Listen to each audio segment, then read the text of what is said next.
start that now.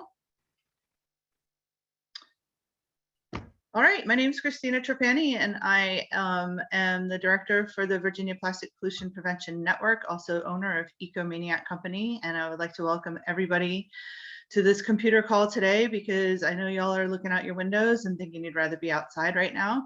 It's absolutely gorgeous, finally, after the weekend we had.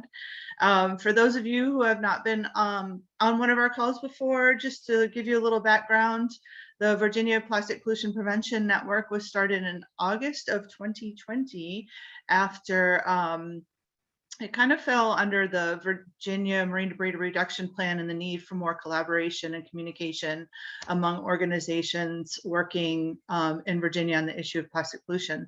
So we have been doing monthly calls since August of 2020, and we invite any organization, business, anybody that's involved in plastic pollution reduction in this Commonwealth of Virginia. So we have a pretty packed agenda today. And what I would love for everybody to do, because we do have quite a few speakers today, is if you have any questions, go ahead and put those in the chat room, so we can kind of move through this pretty quickly. And we are going to start with Tom with the Virginia Green Travel Alliance. Well, then I better unmute myself. Hi, everyone. I'll make this real quick. You know, of course, we're working closely, like we certify green hotels, restaurants, attractions, etc. We work with them certainly on plastics, single-use plastics reduction. We work closely with the Virginia Department of Environmental Quality on their efforts for the greening of government, because so many of our college and university partners are actually, you know, were affected by Executive Order 77. So anyhow, you know, very,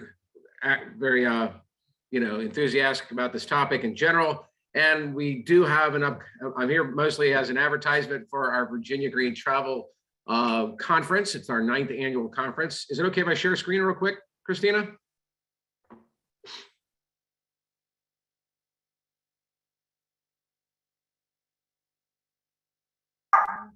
Okay. I have barking dogs again. So, okay, I've just made you co-host, so you should be able to share screen. Okay, very good. And I'm just showing you our website here. You know, certainly we're focused on the tourism industry. So we're, you know, the theme around this is building back greener, the future of sustainable tourism in Virginia.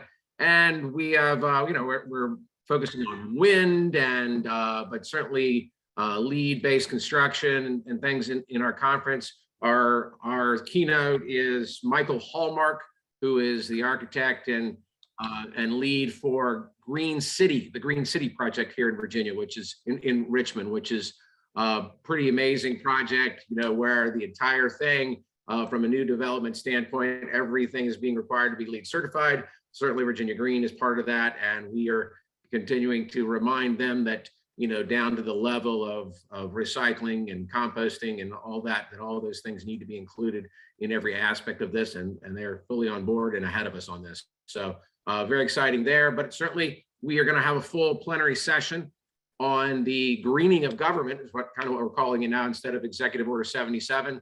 And so we will be hearing some great case studies and success stories from mostly the universities and state parks and folks that have really made a lot of progress there. And we will be having a workshop, a roll up our sleeves workshop on single-use plastics reduction, and Christina will be leading that for us. She is one of our board of directors for the Virginia Green Travel Alliance. So anyhow, it's April 25th and 26th. I do hope that you will continue coming, and you know, we have exhibitors and all of that, and we make it a lot of fun, a lot of interactive things to do. And I just even confirmed just earlier this week that one of our fun hosts for our awards even is Andrew Frieden, the local weather personality here. So it's going to be a great event, and thanks for giving me a few minutes just to talk about it, Christina. Thank you. Thank you, Tom. I know I'm looking forward to it. Okay, Ellie, I'm going to try to make you co-host here also. Ellie is going to be giving us a update on the 2022 General Assembly.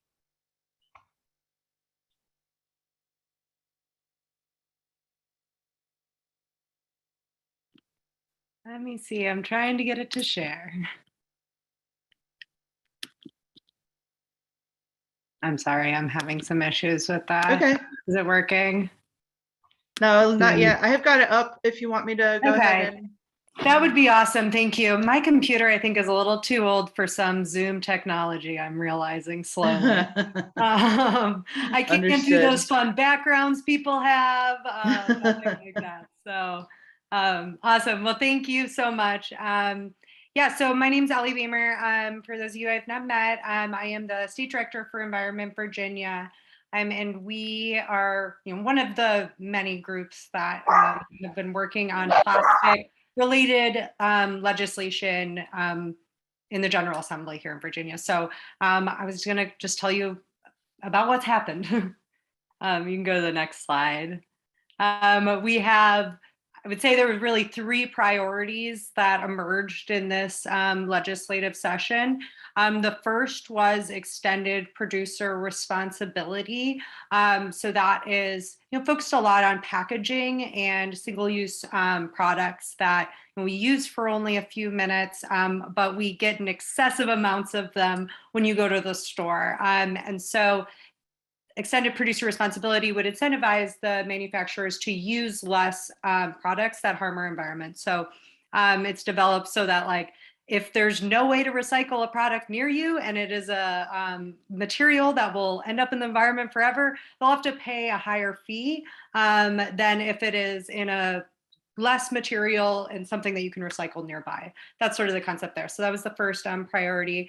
The second was a beverage deposit program, or what's known as a bottle bill a lot of places.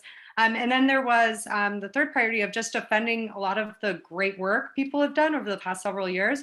So being able to put a fee on plastic bags, banning intentional balloon releases, and the ban of single-use and takeout, or single-use foam takeout containers. So those are the three big defense things that we had to focus on. So go to the next slide and I can tell you a little bit more about what happened with each of these. So there was actually three extended producer responsibility bills. I think this has been kind of talked about a lot in a lot of people's districts recently. None of them knew that the other ones were putting them in. So it's pretty exciting that, this is actually something that a few of our delegates are knowing about.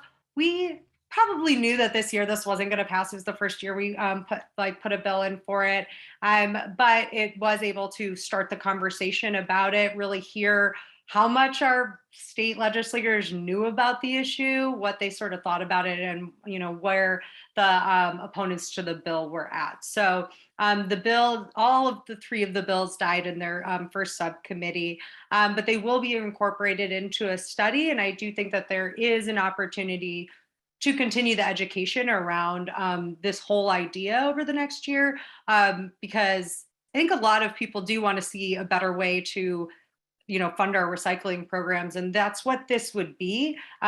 Just kind of get them to kind of understand what that means. So that's what happened with extended producer responsibility. And you can go to the next slide and I can tell you about the bottle bill.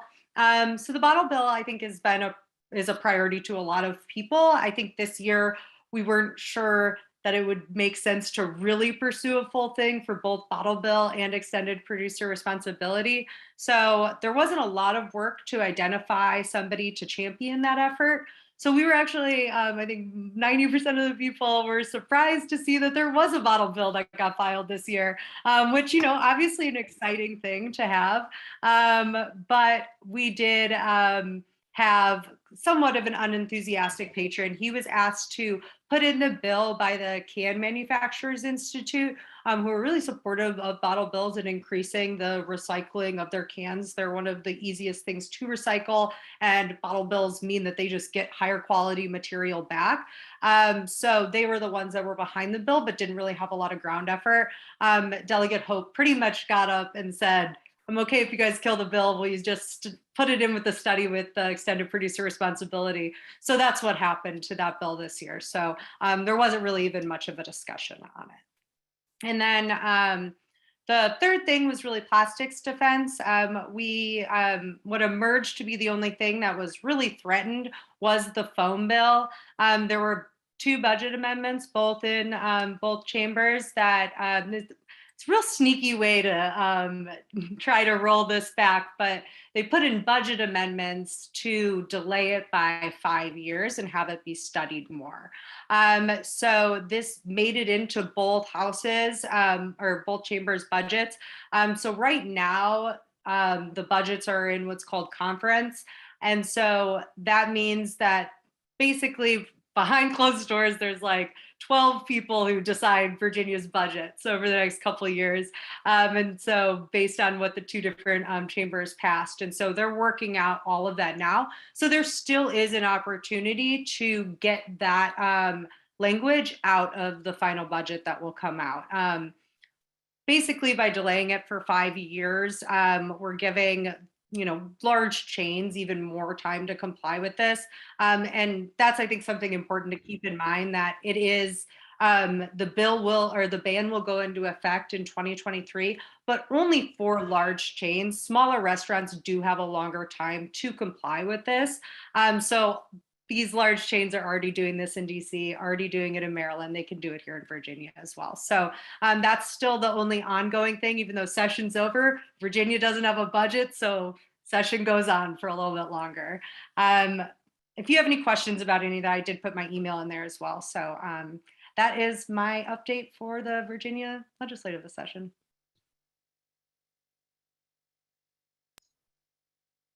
Ellie, thank you so much. Like I said, if any of you have any questions, please feel free to put them in the chat room for Ellie, and we're going to go through all our speakers, and then we can talk about or answer questions afterwards. So now we're going to get on to our main topic for today, which is plastic bag fees and ordinances in Virginia. We've got a lot of localities that are working on getting these ordinances passed, and we thought this would be a good opportunity to kind of catch up with some localities that have already passed the ordinance and are already 3 months in now, and just find out kind of the what's been going on, the challenges, the unexpected things that might have happened. So we're going to start with Nell from Roanoke, and she's going to give us the rundown of what's going on with the bag fee in Roanoke. Thank you very much, Christina. And just to give, many of you might already know this about Roanoke, but I'll give you a little historical perspective. Probably as long as 12 years ago, we started to put some sort of a plastic bag ban or tax in our legislative package, and pursued that year after year, trying to sort of hook it up with whatever might have been going to the General Assembly. And it wasn't until recently, when they passed the plastic bag tax, that we were able to act on that. So my point is we were the first community to adopt the tax. And it's because we've been waiting for it for a long time. So super proud of Roanoke for taking a leadership role in this particular arena. So we went to council in May. It became effective July 1st, and it was in the stores on January 1st, 2022. So for those of you that were following the plastic bag tax, you may be aware that the guidelines were not published until September 1st. And there were some details in there that we needed to be able to go forward and launch the bag tax. And that slowed us down a little bit. That wasn't a long time to roll out all the education and outreach and the things that we wanted to do. So we started in September with a letter that went to all of our vendors. One of the snafus, I'll just sort of pepper these with some of the trip ups we had along the way, but one of the things that we had trouble with is finding a comprehensive list with the convenience stores. They really weren't able to give us that in the treasurer's office. We worked with different people in the city and economic development. Nobody had that list. So to do it just sort of the old-fashioned manual way, we got on and just started Googling things. And then cross-section that with our GIS platform and tried to sort of double check that. And I think we did a good job, but I'll tell you a little later on, we went out into the community and still missed a few. So that was a challenge for us to make sure that we hit all the vendors and let them know that that tax was coming. So we sent out a letter in September. We set up 3 sort of Google type meetings. They weren't particularly popular, which surprised us. However, we did offer them. And so a couple of people did sign up. So it was an interesting option, but it told us right away off the start that the businesses were not particularly concerned or worried about this. We didn't get a lot of pushback. So in November, we started to roll out a pretty comprehensive ad campaign for what we had to work with. We had a logo that said, bring your bag and keep your change. And that was pretty effective. And we had billboards and we had it out on some radio stations and some places around town. That really, I think, started to get the word out in November and December. When January rolled around, we went ahead and the tax was launched. And again, I should back up just a little bit. One of the things I wanted to tell you about December, in the end of December, my colleague and I went out to every store on the list and took them a poster for their window and a point of sale sign that talked about what the tax was, and then some information like we had frequently asked questions and we had a brochure. So we took each store these little packets, which is why I said, eventually we found out we missed a couple of places. But we did go store to store and met with each of the business owners. And so that's how I can tell you pretty comfortably, people were very happy to have the materials, weren't particularly concerned about the bag tax, with the exception of a few in some small neighborhood communities where they thought it might be upsetting to their constituents and to their customers.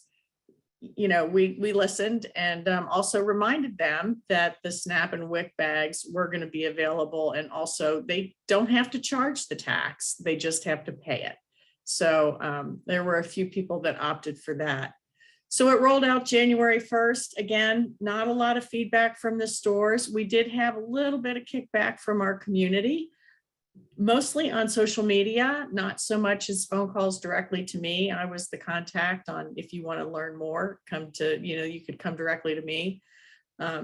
What we did find out and we didn't appreciate was the city of Roanoke is only part of the Roanoke Valley. The Roanoke County area around us, also the city of Salem, really make up the Roanoke Valley, and we have different local governments.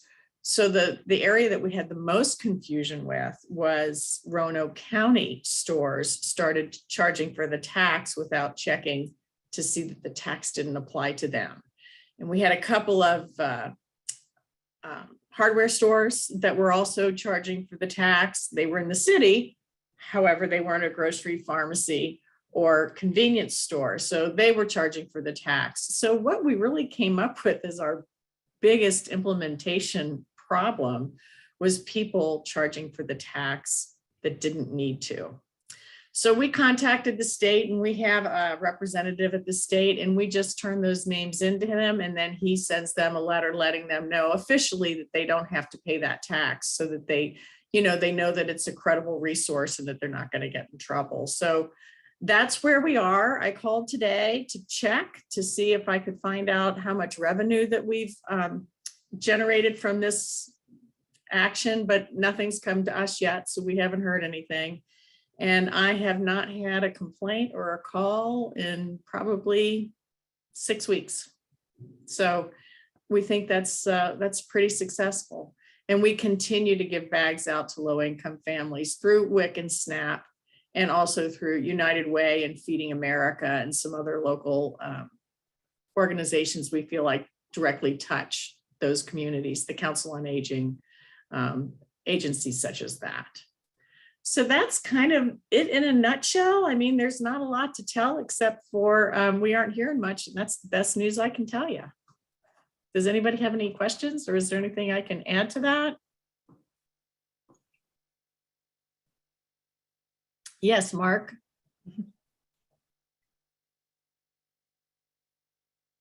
Let me get unmuted here. Thank you. Thank you very much, Nell. That was great.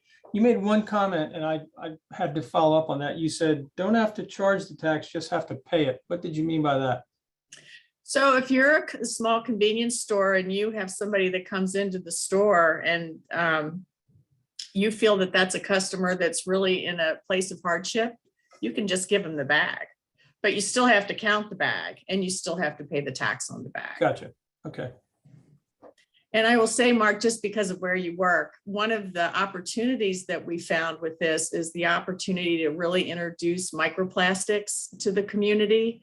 We've been talking a lot about microplastics and we'll continue to talk about microplastics, particularly in the water, for the next year. We feel like, you know, you have to distill just small pieces of environmental information when you work at our scale, that people can digest it and sort of understand what you're talking about. And we think this is such a critical topic that this bag tax has given us that window to really get to that in a much more comprehensive way. That's great. Thanks very much. That was really useful information to hear how you all implemented this and the steps and progress that you made going forward. And it sounds like you've got you're in a great place if you haven't heard anything in 6 weeks. Right. Yeah. Yes, Gretchen. I'm just curious, where did WIC buy the bags from, or do they have their own? You know, just usually because store bags usually have their logo on them. So just curious.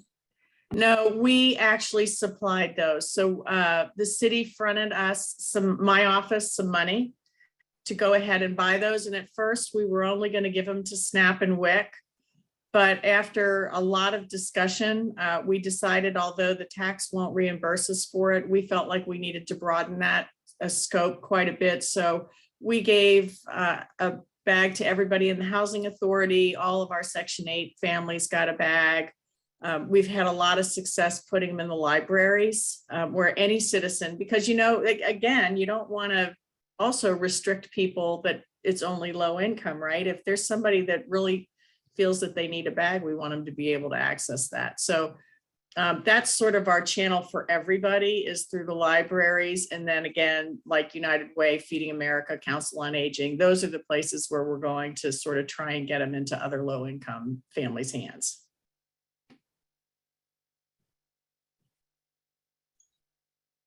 Thank you so much, Nell. Like I said, if you think of any more questions for Nell or any of our speakers, go ahead and put them in the chat and we'll follow up on those after all of our speakers are finished. Thank you. It's good news. Jen, you're up next. Clean Fairfax County. Tell us what's going on there. Okay, so we don't have anything to do really with the implementation of it. This was a county agency, the Office of Environment and Energy Coordination manages the implementation of it. And I reached out to them in advance of this meeting and I was like, you know, I haven't heard any blowback. No one's calling my office to complain. Like, have you guys heard anything? And so I got some notes on how things are going.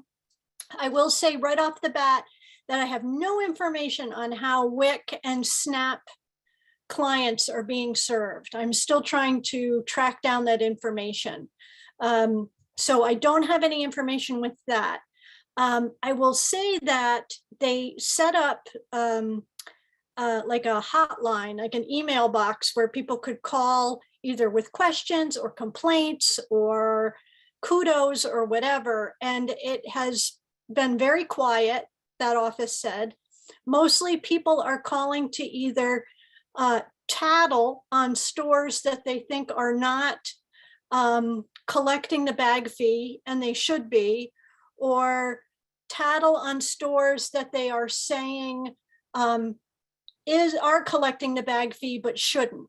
So there's lots of snitching, which I think everyone would expect out of Northern Virginia. But there is not a lot of complaining. So the weekend the bag fee went into effect in Northern Virginia, so that would have been Arlington, Alexandria, and Fairfax County.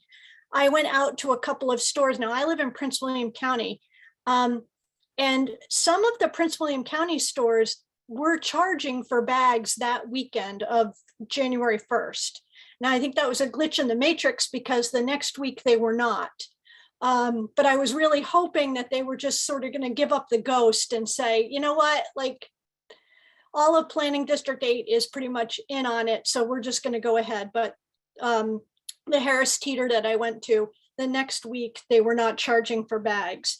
I will say that the most interesting piece of all of this is that all of the Wegmans in Fairfax County just got rid of plastic altogether.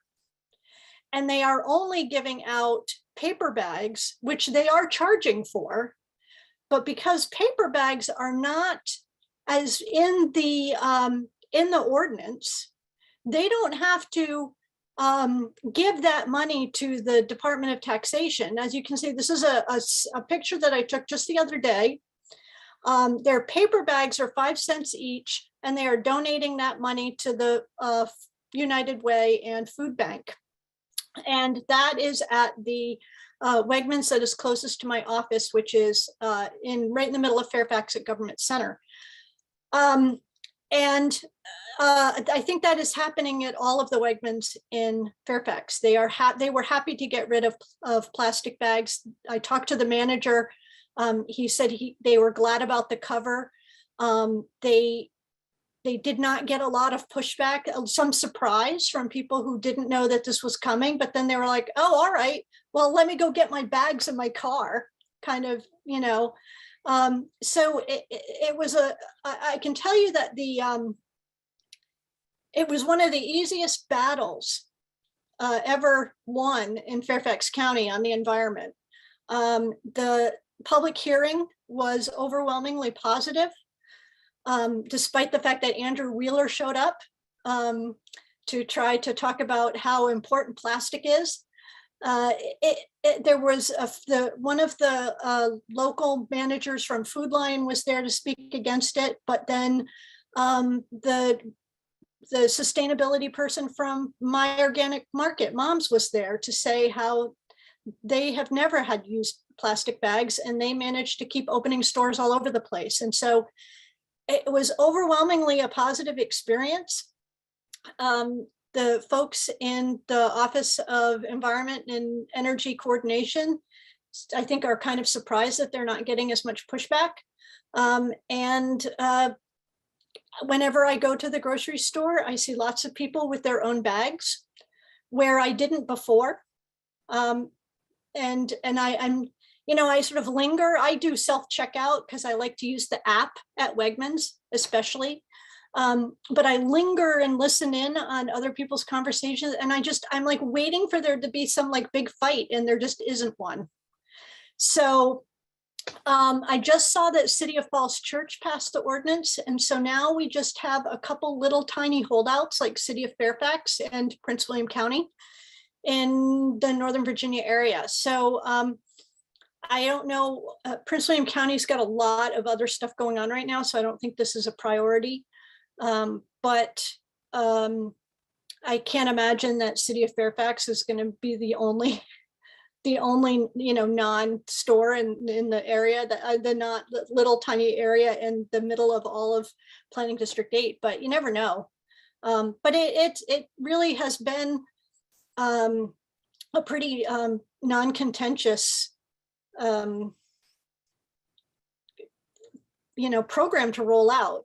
I mean, I really have just not heard a peep out of anyone. There hasn't been, I haven't gotten any rude emails. No one's hit our socials.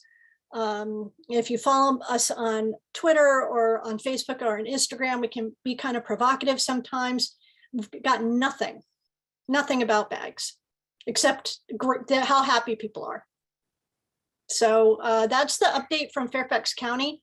You know, we still have all of our plastic bag toolkit information at our Litter-Free Virginia, litterfreeva.org website. So if there are folks on the call who are working with their municipality and you need talking points, when folks came to us and asked, how can we talk the Board of Supervisors into implementing this ordinance? I said, well, the environmental piece is the stuff that they hear all the time, but they need to also hear about the economic piece. And when I got up and I talked about the environmental piece, that was just a little bit of what I spoke about. I also talked about the environmental justice issue, about how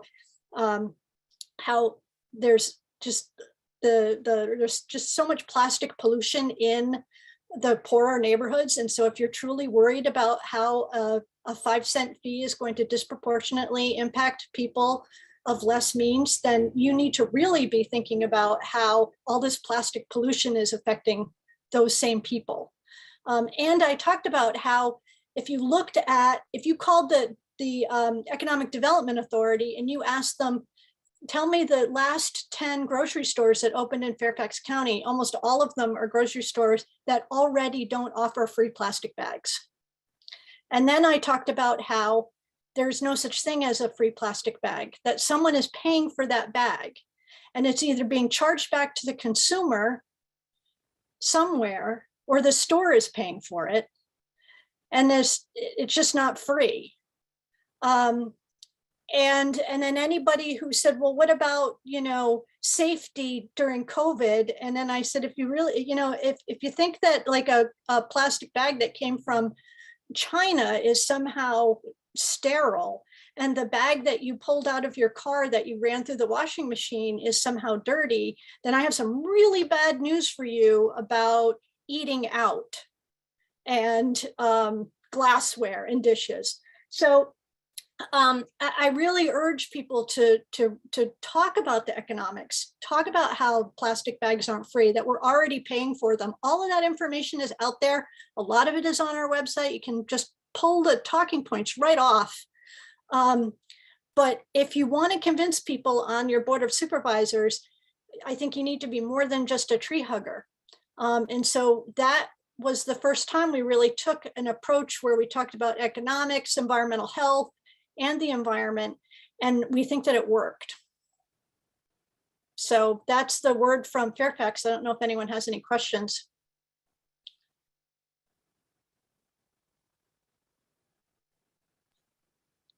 Thank you, Jen. Really appreciate that. So pretty positive, it sounds like. There is a question in here. Well, we'll go through the questions afterwards. So next we're going to hear from Dean from Arlington and his plastic bag update. Okay, thanks, Christina. I won't go on too long because I don't want to be a broken record here after Nell and Jen. Yeah, Arlington, I work for or volunteer for a nonprofit. And as far as I know, Arlington has not done any studies on the effect of the plastic bag, because the Solid Waste Bureau is starting its new solid waste management plan and trying to implement the county board's goal of having a plan to get to zero waste by 2038. So nobody has really looked at this officially. So all I really have is anecdotal information. And what I've noticed is that when I was going to the grocery store in early January, it seemed like nothing had changed.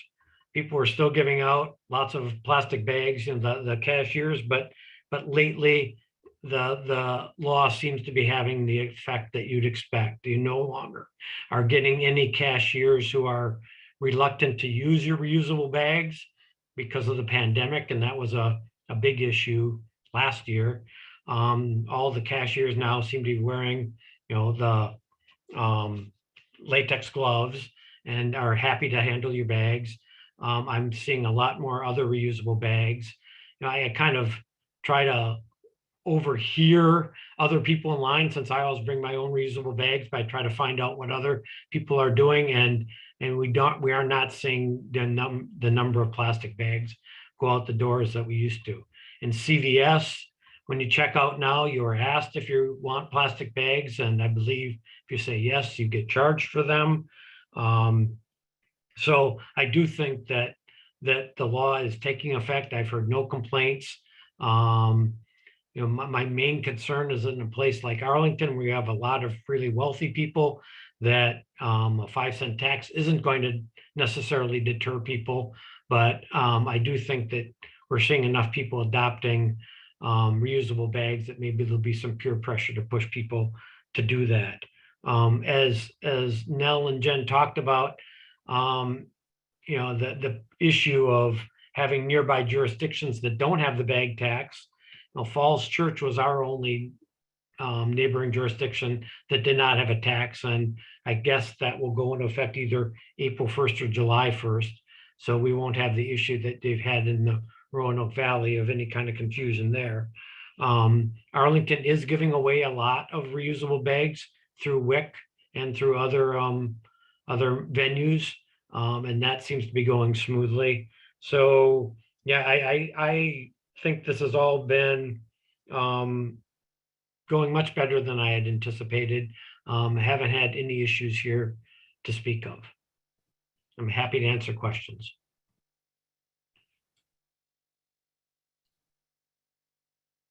Thank you, Dean. It's great. So those are the 3 localities that have already implemented the fee tax. That's a whole nother debate. We call it a fee. Anyway, and so all 3 started January 1. Mark Swingle from the Virginia Aquarium is going to talk about the campaigning that we're doing here in Virginia Beach, and leading up to introducing this ordinance to our Virginia Beach City Council.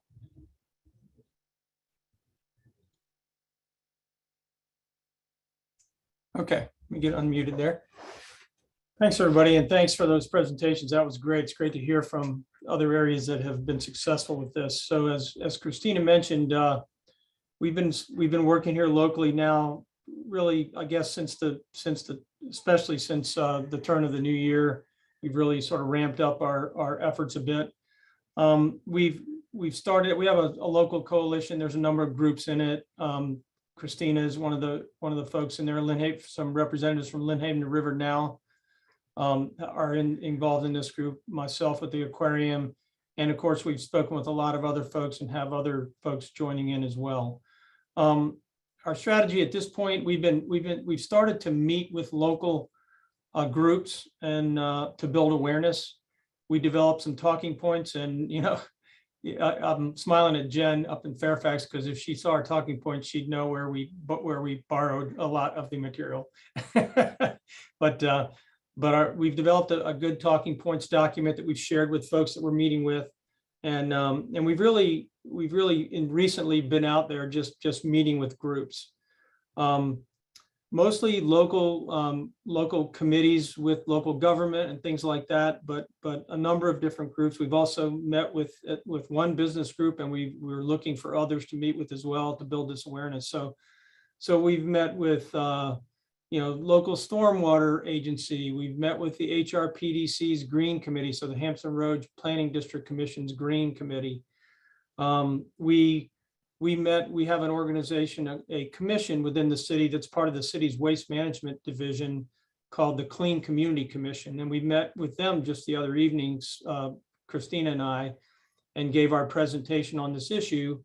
And really, to a group of the groups that we've met with so far, they've all agreed to support the initiative, which is important, because I'll use the Clean Community Commission as an example. I mean, it's a group that's formed officially by the city of Virginia Beach. Even though they're not all city employees, it's a commission that already is tasked with things like managing litter cleanups and education around this issue. So that's very important. And in fact, just using them as an example, we think that would be a good place for the city of Virginia Beach to direct this funding that comes back to the city that's required to be used for mitigation and things like that. We've also met with green committees locally. Christina and I were talking to our local Sierra Club chapter last night about the issue. And once again, we've also developed some templates. We have a template where essentially for an organizational sign-on and support letter that can be sent to our city council, and which is the group that's going to end up having to approve this. So, and we also have an individual letter template that we've developed for an individual that wants to reach out to our city council to support this. the other thing I wanted to mention, and I won't talk too much longer, the other thing I wanted to mention is we also, one of our members, Karen Worrell, led the charge on this. We reached out to Kroger, to the company Kroger, which also owns Harris Teeter. And that was really powerful. We actually spoke to their corporate affairs manager in Richmond, and Kroger was fully supportive of this effort. And in fact, their companies made a commitment to remove plastic bags from their stores by 2025. So regardless of how this effort is going forward around the state, their companies made that commitment. So they were right on board. He even offered to speak to our Virginia Beach, to have either himself or some other representative of the company speak when we go to city council to talk about this. So we thought that was very, very powerful. And they even mentioned that when this rolls out, that they might be willing to incentivize people bringing in their bags. So within the store, having some incentives for bringing bags and shopping with reusable bags. So again, we thought that was a very powerful and supportive engagement that we had along the way. So as far as the timeline goes, right now we're hoping to probably late May get before City Council to do a briefing for them. That's what we've met with a couple of City Council members already. We know of at least one council member that's on board as being supportive, and we suspect there are others. We just haven't really individually met with them and gotten a commitment yet. But we're hoping to get this on the council agenda, because what the several people that we have met with said, well, first of all, you need to brief the city council on the issue formally so that they're aware of it, and then you can make your request for them to take action. So I would say, if you had to pin us down, our goal is to have this in place by the end of the year. So we'll do our briefing in May and bring all of our ammunition in terms of all of our support and folks like that. Then hopefully we'll request City Council take some action and get this in place, and then hopefully we can have this implemented by the end of the year is kind of our goal at this point. And Christina's on the team too, so I can defer to her if she has any questions.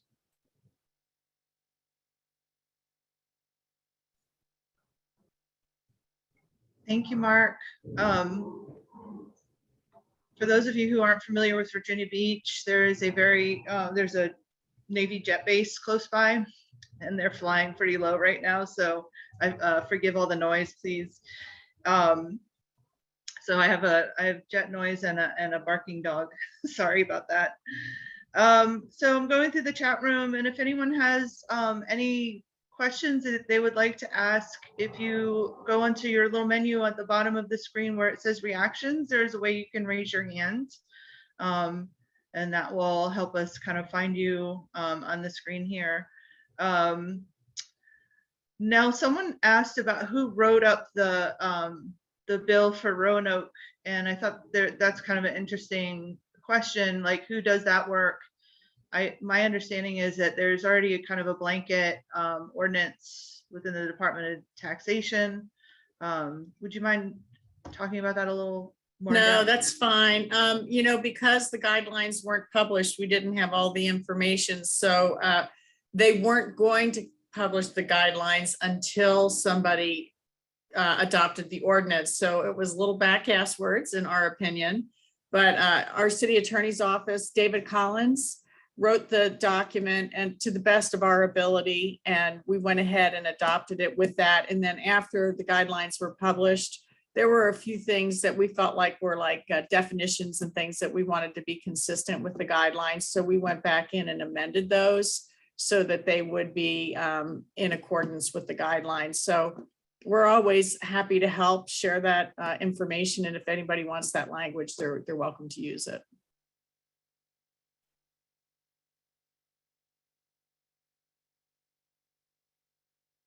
Gabby, you have your hand up? Can you hear me? I'm using a new headset. Okay, great. I can hear you, yes. Perfect. Mark, my question is for you. CBF has some student leaders in Virginia Beach who are interested in supporting the effort to get that ordinance in place. Is there any specific action or recommendation you have for how they can be a part of that effort or what they can specifically do?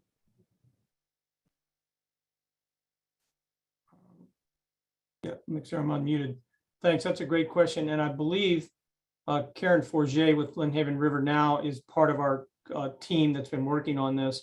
And this actually came up earlier about specifically some youth groups and youth leaders within the city and locally that might be interested in taking on this issue.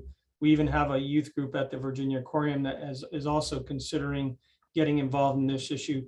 I don't have anything specific right now, but of course we have a lot of materials and a lot of information, and we'd love to get students on board with this, but I don't have anything specific other than that.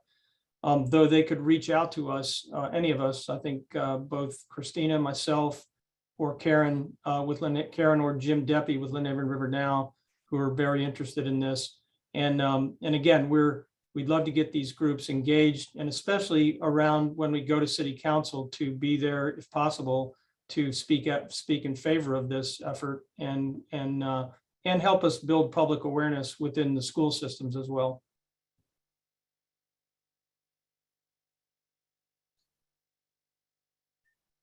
Becky, I see your hand up. Yes, thanks, Christina. Mark, I had a question for you from Chesapeake. So of course, we're watching the Virginia Beach initiative very closely. And my understanding is that you plan to bring this up in April to council. Is that correct? The first part of my question.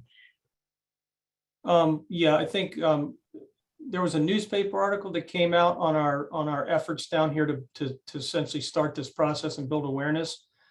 And like with a lot of things that happen in the media, it came out a little before we were completely up to speed with a lot of things. And we think April's we're not going to be able to get on the city council's agenda in April at this point. They, believe it or not, they build out their agenda like 6 to 8 weeks out.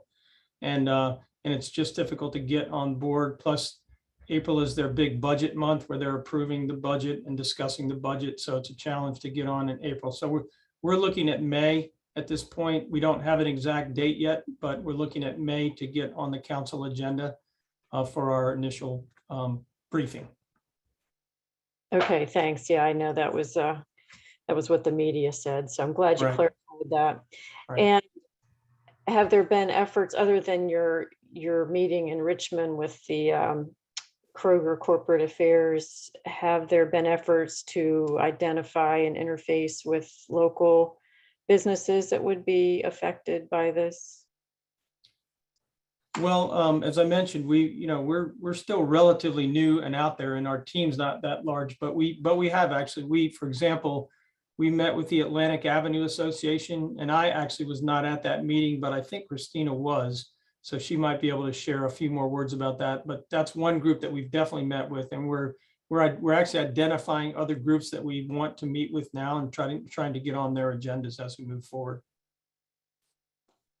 Yeah, the interesting thing about the Atlantic Avenue Association is I don't think there was anyone there that would actually be required to implement the fee, but there was a question from a restaurant owner who was asking how he would implement the fee in his restaurant. So there's still a lot of education to be done about who is actually affected by this and who isn't. So yeah, I think that was the big takeaway from that meeting, but it wasn't from that particular meeting, and there's a lot of businesses down at the oceanfront, the resort area. We didn't really get any good or bad feedback that I recall, nothing that really stood out. But I know that the oceanfront business owners definitely want to keep that oceanfront clean. So we will be revisiting that group at some point, I believe. The other thing I would share on that particular question is that when we do the presentation, because we know we're going to be talking to groups that are not impacted by this particular legislation, but we include in that obviously it doesn't preclude a business from taking action themselves to essentially get rid of single-use plastic bags. They can choose just to not use them and come up with alternatives. As you've heard from other places, there are places that have decided to charge a fee, even though it's not part of the the official taxation plan that this legislation created. So, but we like to share that information because there are, as we all know, there are a lot of businesses out there that don't use single-use plastic bags and have nothing to do with grocery stores or convenience stores. So it's certainly something that any business can take action on and proactively do. I see some hands up. I see Nell, you have your hand up. Yeah, and I'm just reading over in the comments over here about the take a bag and leave a bag. And we had that idea as well at our local libraries for people to drop off excess bags for the community just to pick up and take. We have some COVID reservations about that, but I think at some point we probably will. And I see that it looks like some people in DC are doing that as well. So they're addressing it over here in the chat. I just thought I would share that we too think that's a great idea.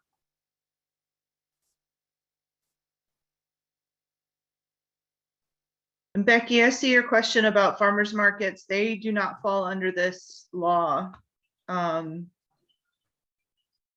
Yes.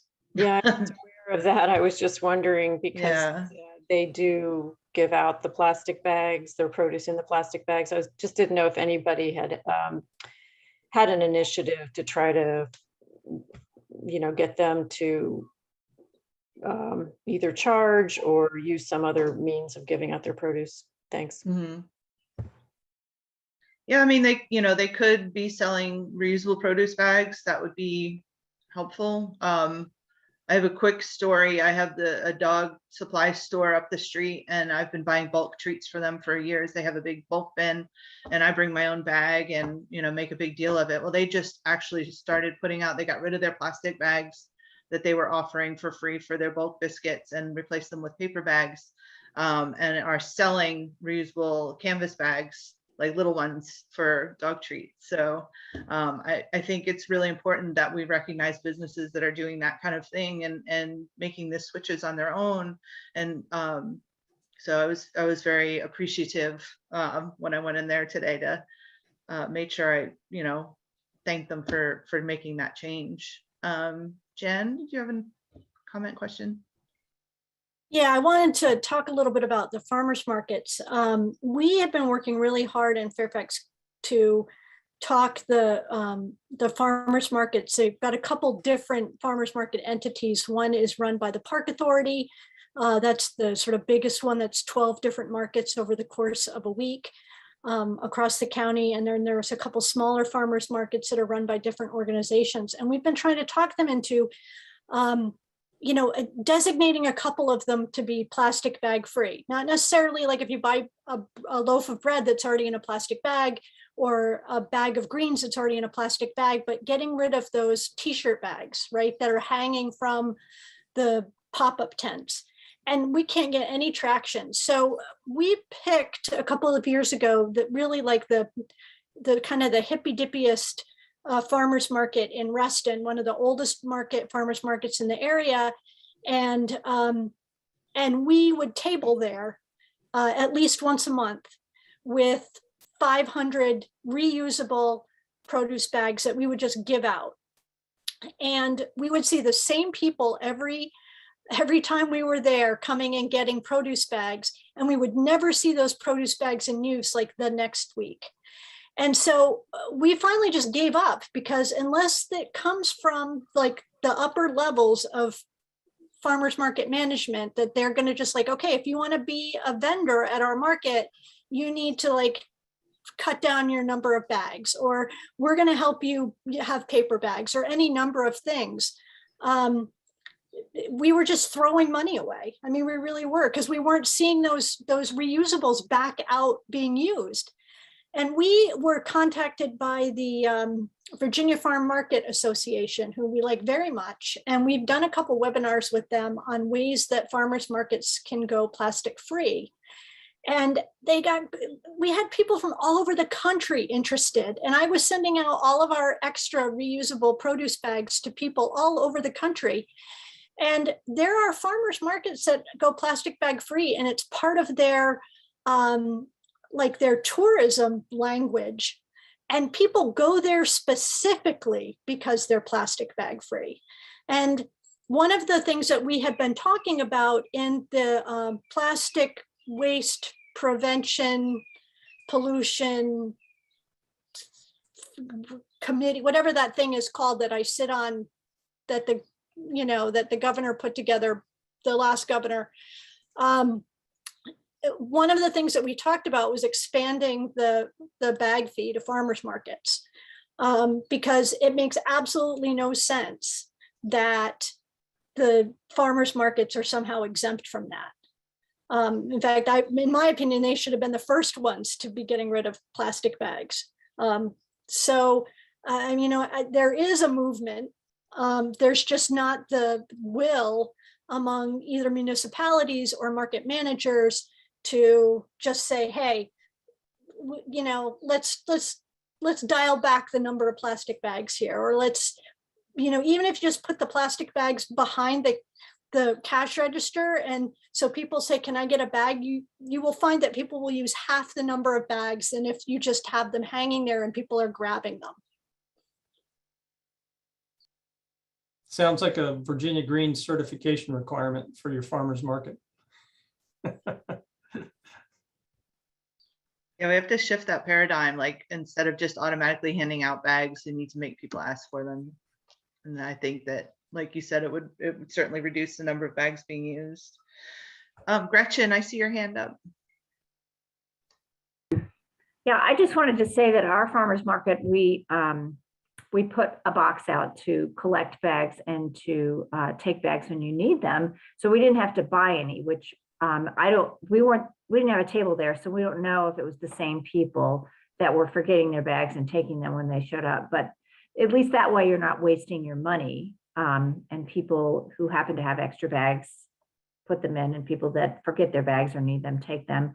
And I had one quick question in response to the last bit of information. I like the idea of expanding the fee to the farmers market, but is that allowed under the current legislation? Like, I know that we're allowed as localities to tax the bags in grocery stores, but are we allowed to require that farmers market? No, we're not. Okay. No, the law would have to be changed to expand. Gotcha. Gotcha. I misunderstood you then. Thanks.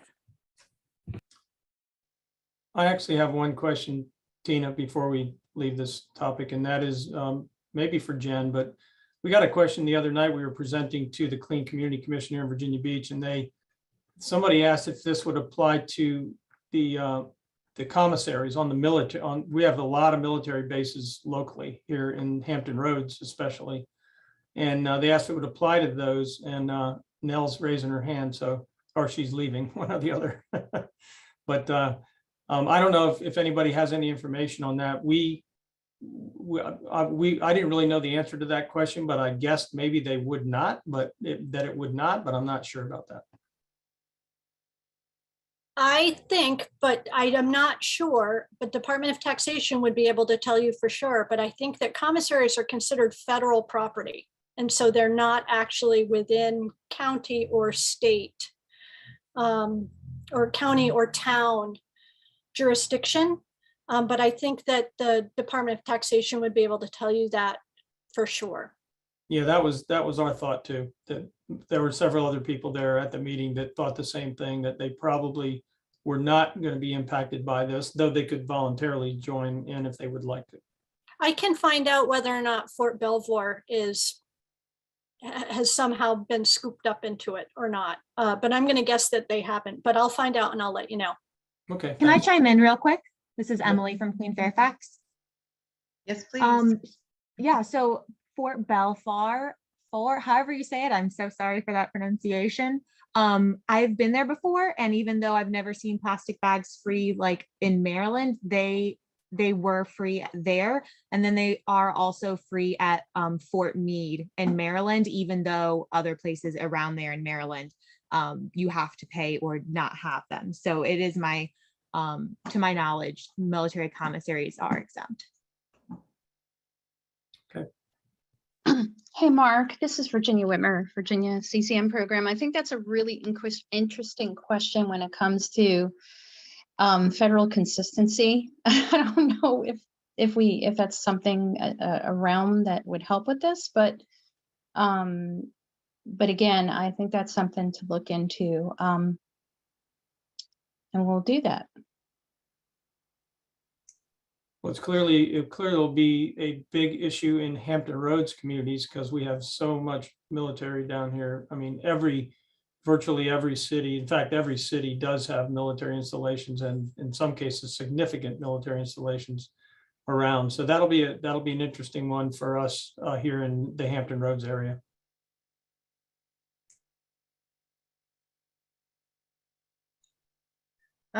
Someone in the chat was asking about like the end of life for reusable shopping bags. And that is a great question, because what do you do with those shopping bags once they have outlived their usefulness? And in many cases, I don't know the answer to that. Earth 911 might be an option to look into. TerraCycle. I know Chico Bag will take their bags back and they recycle them into something else. The regular boxy bags, at one point someone told me those could go into the Trex recycling, but I don't know if that's actually true, and that's not a question I've asked. Cotton canvas might be able to go to, I think there might be some like textile recycling options in the area, but that's again a good question for the Google. So I think it is really important that bags that are purchased are of a good quality, that are going to last a long time, because there may not necessarily be an end of life option for them. So, you know, if you have a bag that rips after 3 or 4 uses, then it's no better than a single-use plastic bag. I don't know if anyone else has any comments on that. There was a link in here, Michelle put it in here for a stock of reusable bags. So I've been getting these emails lately too. It's repurposedmaterialsinc.com, and basically it's like pallets of mislabeled items, or you know, things that some company got that they can't use, and they put them on this website. So I did see there was a pallet of reusable shopping bags. It was from a zoo out in the, I can't remember what state it was, but they had like thousands of bags that had the wrong email address on them or something like that. So they were trying to sell these bags off at a big discount. So that is a great option just to look into, not just for reusable shopping bags, but other items on there as well. It's repurposedmaterialsinc.com. And Michelle also asked the question about reaching out to smaller ethnic grocery stores. Does anyone have any comments about that? I mean, I think when you're doing outreach to, Nell's already gone, but it sounded like they did some pretty extensive outreach to anyone that was affected. I don't see how we could do that here in Virginia Beach. The number of stores that would be included under this law in this city would be, we would need a much bigger team to do something like that. I don't know if anyone has any comments. Let's see. I don't know if we touched on this, but I think we did touch on it a little bit. Stores that, like for example, the Wegmans, the plastic bags, only the plastic bags fall under this law, but there's nothing stopping anyone from charging 5 cents for a paper bag, or really getting rid of plastic bags altogether, or charging for plastic bags, but it has to be done in a different manner. If you're charging for plastic bags and it's not under the ordinance, then you're basically selling a retail item, and it would need to be counted as a retail item, and you would actually have to tax that retail item. So if you were charging 5 cents for a bag, then you'd probably, if you had multiple bags and it came out to be 30 cents, then you would have to actually charge that sales and use tax on top of that, and treat it as a retail item. So I think, you know, if that question ever comes up. Does anyone else have any questions, comments, concerns, plans, motivations from this talk? Y'all are too quiet. Well, it's 3:10, and that means if no one else has any questions, comments, that we are done here. And we really appreciate everybody joining us today. Thank our speakers. And I think that's it. That's all I have. Thanks, Christina. Thanks, Dean. Great job, everyone.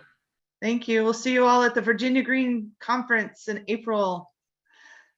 Thank you, everyone. Have a good day.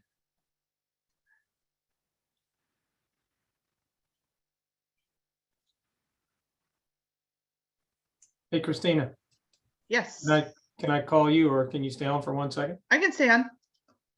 And I don't know if Karen is still on, Karen Worrell. But anyway,